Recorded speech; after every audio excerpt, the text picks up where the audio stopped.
আজকের অনলাইন ক্লাসে তোমাদেরকে স্বাগতম। আশা করি তোমরা সবাই ভালো আছো। আজকে আমরা অবলোহিত বর্ণালীমিতির দ্বিতীয় ক্লাসটি করব।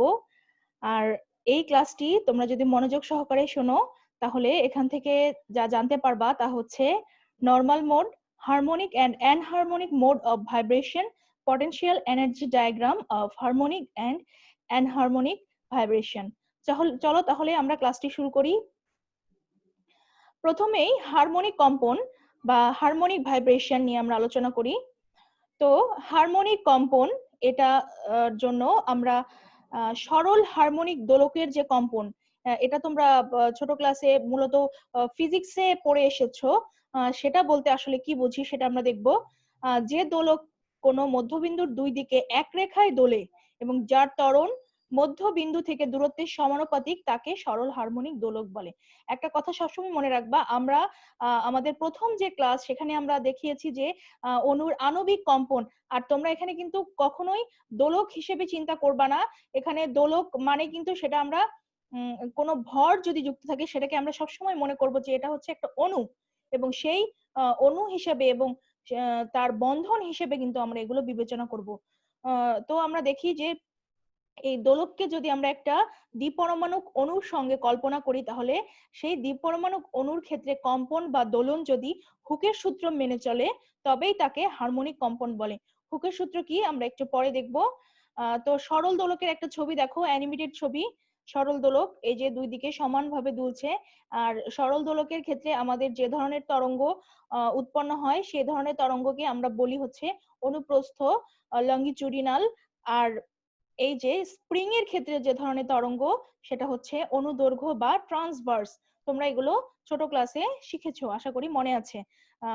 দেখো এরপরে এখন আমরা এই যে হারমোনিক কম্পন, এই হারমোনিক কম্পনকে একটু ব্যাখ্যা করব। তার জন্য একটি বল, এখানে আমরা একটি ইকুয়েশন প্রতিপাদন করব। একটি বল ও স্প্রিং সিস্টেমের ক্ষেত্রে আমরা কল্পনা করব। দেখো ধরি একটি স্প্রিং এর এক প্রান্তে এম ভরের একটি বস্তু যুক্ত আছে হুকের সূত্র অনুযায়ী। তাহলে হুকের সূত্রটা দেখো, কম্পনকালে সাম্যাবস্থা থেকে বলটির সরণ যদি এর রিস্টোরিং ফোর্স বা প্রত্যর্পণ বলের সমানুপাতিক হবে।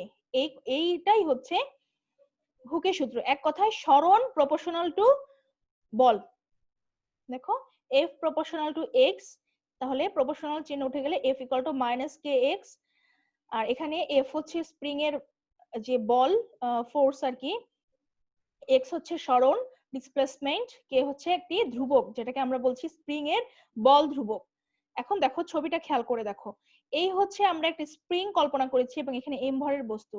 তো এটা কিন্তু মূলত স্প্রিং হলেও আমরা এম ভরের বস্তুটাকে চিন্তা করব কোন একটি অণু পরমাণু, যেটাই বলো দ্বিপরমাণুক অণুর ক্ষেত্রে আমরা চিন্তা করতেছি একটি। আর এটা হবে তার বন্ধন, ঠিক আছে। তাহলে এখানে তিনটা অবস্থা দেখানো হয়েছে, যে প্রথমে যদি এটা সংকুচিত অবস্থায় থাকে তাহলে এরকম হবে, প্রসারিত অবস্থা হবে এটা, এবং এমন একটা অবস্থা যেখানে সে আর মানে অত সংকুচিত প্রসারিত হয় না, সে অবস্থাটা হচ্ছে সাম্যাবস্থা। দেখো এখন এখানে যে কেটা দেখানো হয়েছিল সেটা আসলে কি, বল ধ্রুবক। কে বল ধ্রুবক বলে স্প্রিং এর কে এর মান যত অধিক হবে তাকে প্রসারিত করতে তত বেশি বল প্রয়োগ করতে হবে। প্রকৃতপক্ষে তাহলে কে কি হচ্ছে, কে হচ্ছে মূলত ওই যে স্প্রিং চিন্তা করা হচ্ছে বা অণুর যে বন্ধনটা চিন্তা করা হচ্ছে সেটা নমনীয়তা বা অনমনীয়তার পরিমাপক। দেখো সরল দোলকের গতি নিউটনের দ্বিতীয় সূত্র অনুসরণ করে। এখন আমরা ধরে নিলাম এর ভর তো এম, এবং যদি এর ত্বরণ এ হয় তাহলে কি ঘটনা ঘটবে। দেখো এখানে একটি সরল দোলক আমরা দেখাইছি, এই যে এখানে এম ভরের বস্তু এবং এর যে অ্যামপ্লিচিউড, এবং এটা এদিকে এই মাস বরাবর হবে তার সাম্যাবস্থা। তাহলে নিউটনের গতির দ্বিতীয় সূত্র কি, এফ ইকুয়াল টু এম এ। তাহলে এ মানে তোমরা অবশ্যই জানো এটা, যে এ হচ্ছে যে সরণ আর সময়ের সাথে যে সম্পর্ক, D square X divided by DT square. তাহলে 2 নম্বর আর 3 নম্বর সমীকরণ থেকে আমরা কি পাবো, দুইটাকে এফ যেহেতু, তাহলে হুকের সূত্র এবং এই সূত্র দুইটাকে মিলিয়ে আমরা এই একটি সম্পর্ক পাবো, minus K X equal to M A equal to M D square X divided by DT square. তাহলে এখানে জাস্ট একটু ক্যালকুলেশন করা হয়েছে, এই এ পাশে নিয়ে আসা হয়েছে এবং ফাইনালি আমরা পেয়েছি d square x divide by dt square plus k by m into x equal to 0। এটা হবে ইকুয়েশন 4। তাহলে এটি একটি ডিফারেনশিয়াল সমীকরণ, দেখেই বোঝা যাচ্ছে। এর সমাধান কি? একাধিক সমাধান থাকতে পারে। এরকম দুইটা সমাধান হতে পারে x এর, যেহেতু x আমাদের ভেরিয়েবল, এক্ষেত্রে দুইটা সমাধান হতে পারে x equal to a sin alpha T এবং a cos আলফা টি। এখন আমরা আমাদের সুবিধার জন্য এখানে a cos আলফা টি ধরে নিব। আলফার মান হবে সবসময়, দেখো আলফার মান আসলে এটা root over k by m, এবং এখানে a হচ্ছে বিস্তার, তোমরা আগে জেনেছো a বিস্তার, এবং এর সুবিধার জন্য আমরা কি নিয়েছি বললাম a cos আলফা টি। এখন দোলকের দোলনকাল যদি টি সময় পরে তার পূর্ব অবস্থায় ফিরে আসে, তোমরা জানো যে একটা নির্দিষ্ট জায়গায় যায় আবার ফিরে আসে, তাহলে টি সময় পরে যদি সে তার পূর্বের অবস্থায় ফিরে আসে তাহলে আমরা কি লিখতে পারবো? x equal to a cos alpha T plus T.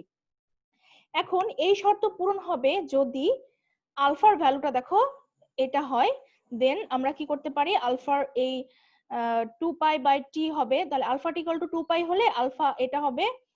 এখন দেখো তোমাদের এটা এটা 1 by T equal to nu, এটা কিন্তু পর্যায়কাল এবং ফ্রিকোয়েন্সি যে সম্পর্ক সেটা, অতএব আমরা লিখতে পারি x equal to a cos 2 pi vt।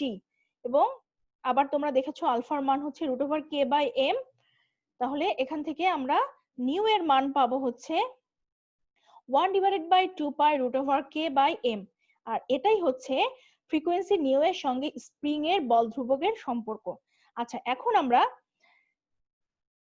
প্রথমে দেখলাম একটি বল আর স্প্রিং সিস্টেমের ক্ষেত্রে, কিন্তু আসলে দুটি বল ও স্প্রিং সিস্টেমের ক্ষেত্রেও সমীকরণটা প্রতিপাদন করা সম্ভব। আর সেক্ষেত্রে সমীকরণটা হবে, দেখো দুটি বল আর স্প্রিং যদি থাকে তাহলে কেমন হবে, এই যে m1 এবং m2 এবং তাদের ডিসপ্লেসমেন্ট হচ্ছে x, এই যে এরকম অবস্থায় যদি তারা সংকুচিত প্রসারিত হতে থাকে তাহলে তাদের ক্ষেত্রে ফ্রিকোয়েন্সির সাথে বল ধ্রুবকের সম্পর্কে সমীকরণটা হবে এরকম। দেখো nu equal to 1 divide by 2 pi root over k by nu, যেখানে নিউ হচ্ছে m1 m2 divide by m1 plus m2।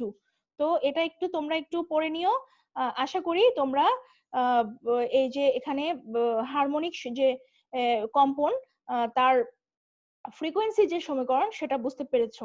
আচ্ছা, এবার দেখো হারমোনিক দ্বিপরমাণু অণুর স্থৈতিক শক্তির একটি কার্ভ বা ডায়াগ্রাম আমরা দেখব। যে কম্পন হুকের সূত্র মেনে চলে তাকে হারমোনিক কম্পন বলে। অণু যখন সাম্যাবস্থায় থাকে তখন তার স্থৈতিক শক্তির কোনো মান থাকে না। অবশ্যই সাম্যাবস্থা থাকলে কি, সে এদিকেও যাচ্ছে না ওইদিকেও যাচ্ছে না, তার কোনো মান থাকছে না। সাম্যাবস্থা থেকে বন্ধনে যুক্ত যে কোনো পরমাণু সংকোচন বা প্রসারণের দিকে সরে যাবার ফলে স্থৈতিক শক্তি বৃদ্ধি পায়।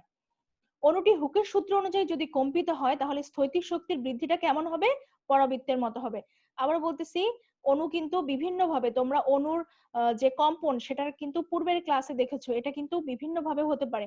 তো স্থৈতিক শক্তি যদি, মানে আমরা মনে করলাম এটা হুকের সূত্র অনুযায়ী, মানে ডিসপ্লেসমেন্ট প্রপোর্শনাল টু যে বল সেই অনুযায়ী যদি এটা কম্পিত হয় তাহলে এটা দেখতে হবে পরাবৃত্তের মতো। দেখো এই যে এটা একটা হাইপারবোলার মতো হয়েছে, এই হাইপারবোলার দেখো আস্তে আস্তে এনার্জি দেখো এদিকে বৃদ্ধি পাচ্ছে। দেখো এখানে বোঝাচ্ছে হচ্ছে বন্ধনের দৈর্ঘ্য, উপরের দিকে স্থৈতিক শক্তি এই হচ্ছে, আর নিচে একদম নিচে এই জায়গাটায় কিন্তু ভেলোসিটি ইকুয়াল টু 0, ভেলোসিটি 0, কিন্তু আস্তে আস্তে কি হচ্ছে, এটা বৃদ্ধি পাচ্ছে। এই হচ্ছে হারমোনিক দ্বিপরমাণু অণুর স্থৈতিক শক্তির কার্ভ। দেখো চিত্রের সাম্যাবস্থার নিকটবর্তী সকল বন্ধন দৈর্ঘ্যের ক্ষেত্রে প্রযোজ্য, অর্থাৎ কম্পন বিস্তার বেশি না হলে স্থৈতিক শক্তির কার্ভ পরাবৃত্তের মতো হবে। এক্ষেত্রে বন্ধনের প্রসারণ বা সংকোচের পরিমাণ বন্ধনের যে রিস্টোরিং ফোর্স তার সমানুপাতিক হবে। এক কথায় হুকের সূত্র মেনে চলবে।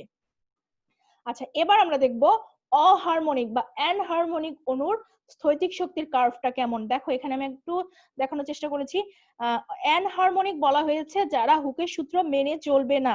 এখন হুকের সূত্র মেনে না চললে তাদের কার্ভটা কিন্তু আর প্যারাবোলার মতো থাকবে না, সেটা কিন্তু একটু দেখতে অন্যরকম হয়ে যাবে। দেখো এই যে দুইটা অণু, এই অণু এবং তারা যে বন্ধনে যুক্ত আছে, তারা এই যেভাবে কম্পিত হচ্ছে, সংকুচিত প্রসারিত হচ্ছে, সেটা হুকের সূত্র মানছে না, এবং এই ক্ষেত্রে কম্পনটি হবে অ্যানহারমোনিক কম্পন বা অহারমোনিক কম্পন। দেখো অণু কম্পন যদি হুকের সূত্র মেনে না চলে তবে তাকে অহারমোনিক কম্পন বলে।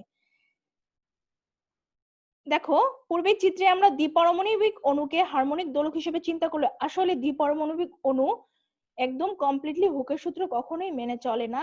এরা কি করে, প্রকৃতপক্ষে দ্বিপরমাণবিক অণু, হারমোনিক নয়। এরা হচ্ছে হুকের সূত্র মেনে চলে না, এরা অ্যানহারমোনিক। পরমাণু সংযোগকারী বন্ধন প্রসারণ বা সংকোচের পরিমাণ বেশি হতে থাকলে বন্ধনের যে রিস্টোরিং ফোর্স সংকোচন বা প্রসারণের সঙ্গে সমানুপাতিক থাকবে না। তার মানে কি, ওই যে বল আর সরণটা সমানুপাতিক হবে না, হুকের সূত্র পালন করবে না। হুকের সূত্র পালনের সীমা বহির্ভূত বন্ধন প্রসারণের দিকে, এই যে দেখো স্থৈতিক শক্তি কিন্তু অন্যরকম ভাবে বৃদ্ধি পাচ্ছে, আর এটা তখন আর প্যারাবোলার মতো থাকলো না। তাহলে এই ছবি থেকে আমরা বুঝতে পারতেছি, দেখো দুইটা আছে। এটা হচ্ছে হুকের সূত্র পালনকারী হলে পরমাণুর ক্ষেত্রে হবে হারমোনিক কম্পন, আর হুকের সূত্র পালন না করলে সেটা হবে অ্যানহারমোনিক কম্পন। এই দুইটার কম্পেয়ার করা হয়েছে। দেখো এক্ষেত্রে বন্ধন দৈর্ঘ্য যে হারে বৃদ্ধি পায়, স্থৈতিক শক্তি সে হারে বৃদ্ধি পায় না। তোমরা গ্রাফ থেকে দেখো বন্ধন দৈর্ঘ্য বাড়ছে কিন্তু স্থৈতিক শক্তি কি হচ্ছে না, একটা নির্দিষ্ট সীমার মধ্যে আর বাড়ছে না। এই যে এই জায়গায় কিন্তু গিয়ে কি হচ্ছে, এই জায়গায় গিয়ে আস্তে আস্তে কিন্তু এটা আর উপরের দিকে যাচ্ছে না, মানে আর বৃদ্ধি পাচ্ছে না। অপরদিকে বন্ধনকে ক্রমাগত সংকুচিত করতে থাকলে নিউক্লিয়াস বিকর্ষণের কারণে স্থৈতিক শক্তি বৃদ্ধি পেতে থাকে। কিন্তু যদি আমরা এদিকে যদি আরো একটু বন্ধনটাকে সংকুচিত করি তাহলে কিন্তু সেটা আবার শক্তিটা কিন্তু আবার বৃদ্ধি পেতে থাকে। শক্তির এই ক্রমাগত বৃদ্ধি তুলনামূলকভাবে খাড়া হয়। এর একটি চিত্র দেখো, এই যে এটার কথা বলা হয়েছে চিত্রে, সবুজ রেখা দ্বারা হুকের সূত্র অনুযায়ী স্থৈতিক শক্তির কার্ভ এবং নীল রেখা দ্বারা প্রকৃত স্থৈতিক শক্তি দেখানো হয়েছে। তার মানে হুকের সূত্রটা আসলে ওরা ফলো করে না, কিন্তু এই অ্যানহারমোনিক এটা ফলো করে। কারা, এই যে অণুর কম্পন। তুলনা করলে দেখা যায় যে কম্পন কোয়ান্টাম সংখ্যার মান কম থাকলে অণুর দোলন হারমোনিক হয়। এই যে কোয়ান্টাম সংখ্যার মান কম, এটা হারমোনিক হয়ে গেল। কিন্তু যদি এই যে ভি আস্তে আস্তে বাড়ে তাহলে কি হবে, এটা ব্যবধানটা কি হয়ে যায়, এই যে উচ্চতর ভি স্তরগুলোর মধ্যে ব্যবধান হ্রাস পেয়ে যায়। কিসের ক্ষেত্রে, এই যে হারমোনিকের ক্ষেত্রে। ক্রমাগত কম্পন বৃদ্ধি করলে এক পর্যায়ে দুটি ভি এর মধ্যে কোনো পার্থক্য থাকে না। এই পর্যায়কে কি বলা হচ্ছে, কন্টিনিউয়াম বলা হয়। এই যে নিচের এই জায়গাতে ভি এর যখন কোনো আসলে পার্থক্য থাকছে না, ক্রমাগত কম্পন বৃদ্ধি করলে ভি এর যখন ভি মানে সেম থাকছে, সেই ক্ষেত্রে আমার কি হয়ে যাবে, সেই জায়গাকে বলা হচ্ছে কন্টিনিউয়াম বা নিরবিচ্ছিন্নতা। কম্পন শক্তির স্তরকে ভিসি দ্বারা সূচিত করা হয়। কম্পন শক্তি বৃদ্ধি করতে করতে এমন এক স্তরে পৌঁছালে নিউক্লিয়াস গুলোর মধ্যবর্তী দূরত্ব অসীম হয়ে যায়। এই যে নিউক্লিয়াস গুলোর মধ্যবর্তী দূরত্ব কি হয়ে যায়, অসীম হয়ে যায়। অর্থাৎ অণুতে যথেষ্ট পরিমাণ কম্পন শক্তি সরবরাহ করলে তার উপাদান পরমাণুতে বিয়োজিত করা সম্ভব। এখন দেখো এই জায়গা থেকে আরেকটু ক্লিয়ার হও, যত উঁচুতে যাবে এনার্জি যত বাড়বে, একটা পর্যায়ে গিয়ে এই যে ডিস্টেন্সটা এত বেশি হবে, যখন তাদের মধ্যে আর কোনো বন্ধন শক্তি থাকবে না, তখন তারা কি হয়ে যাবে, মানে বিয়োজিত হয়ে যাবে। একটা একটা নিউক্লিয়াস থেকে আরেকটা নিউক্লিয়াস আলাদা হয়ে যাবে। ভিসি পর্যন্ত অণুর সর্বমোট স্থৈতিক শক্তিকে বিয়োজন তাপ বলা হয়। এই যে দেখো এই জায়গায় মানে বিয়োজন তাপের ওই লেভেলটাতে গেলেই নিউক্লিয়াস গুলো ডিসোসিয়েশন এনার্জি পেয়ে সেটা আলাদা হয়ে যাবে। এটাকে আমরা এখানে ডিই দ্বারা দেখিয়েছি যে এই যে ডিই, এই যে ডিসোসিয়েশন এনার্জি। আর ভি জিরো থেকে ভিসি পর্যন্ত, এই যে জিরো থেকে ভিসি পর্যন্ত ডি নট দ্বারা আমরা প্রকাশ করেছি, মানে মোট যে ইয়াটা দূরত্বটা। এরপরে দেখো একে 0 কেলভিন এ বিয়োজন তাপ বলা হয়। শূন্য বিন্দু শক্তি ই নট হয়, তবে ডি ইকুয়াল টু হবে D not plus E not. এই হচ্ছে এই জায়গাটুকু হচ্ছে যে আমার হারমোনিক আর অ্যানহারমোনিক মানে হুকের সূত্র পালনকারী আর পালন করে না, এই গ্রাফের বা ডায়াগ্রামের মধ্যে কম্পারিজন। তো আশা করি তোমরা আজকের ক্লাসটি বুঝতে পেরেছো। আগামী দিন আমরা নতুন আরো কয়েকটি টপিকস নিয়ে হাজির হব। ততক্ষণ পর্যন্ত সবাই ভালো থেকো।